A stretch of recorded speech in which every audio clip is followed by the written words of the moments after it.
De nombreuses études ont démontré, entre autres Pierre Côté, là, qui anime l'indice relatif du bonheur, l'engagement et le bonheur vont de pair.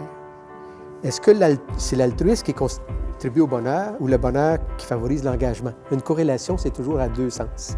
Mais lisez ça, les bénévoles ont plus de chances d'être heureux que les non-bénévoles.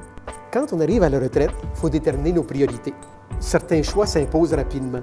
Si dans notre entourage immédiat, quelqu'un a besoin d'aide, eh bien, on se retrouve un proche aidant et ça règle notre bénévolat beaucoup.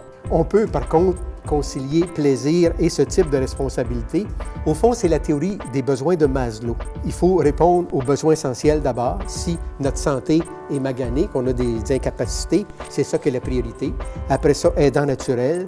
Après ça, aider le voisinage. Après ça, aller suivre des cours. Après ça, faire du bénévolat. On pourrait poser l'hypothèse que l'individualisme que certains aînés prêtent aux jeunes, bien carrément, il touche aussi une partie des aînés. Les aînés sont victimes un peu aussi de la nouvelle religion qui est l'argent, la surconsommation, les plaisirs, l'hédonisme, la publicité à la télévision qui dit « je mérite d'aller dans le sauna ». Bien, le bénévolat n'est pas nécessairement dans le set de valeurs dominant. Pour moi, c'est une question importante, elle mérite d'être approfondie. Quelles sont les valeurs que j'ai reçues? Quelles sont les valeurs qu'on veut transmettre? Dans quel genre de société je veux vivre? Qui suis-je? Suis-je simplement un consommateur passif de loisirs et de gratification matérielle? Ou un modeste acteur social? Ou un cynique qui croit qu'on ne peut rien changer et qui utilise cet argument pour se défausser et ne rien faire? L'idée, quand je dis ça, c'est pas de faire la morale, mais qu'on réfléchisse ensemble aux implications du vivre ensemble. Pour moi, il n'y a pas de recette magique pour augmenter le militantisme et le bénévolat chez les aînés. Mais un ingrédient essentiel, il faut avoir du plaisir en faisant du bénévolat. Sinon, on abandonne vite.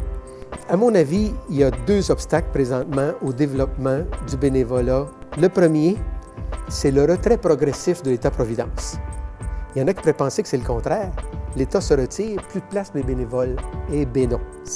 L'effet pervers totalement contraire. Le deuxième recul, c'est l'attitude de plus en plus autoritaire de l'État, et j'ajoute aussi de l'entreprise privée, décourage les citoyens et citoyennes qui s'impliquent dans des démarches participatives et qui voient leur représentation de plus en plus ignorée. Donc, tout un défi. Je vous remercie de votre attention. Merci beaucoup, M. Fournier.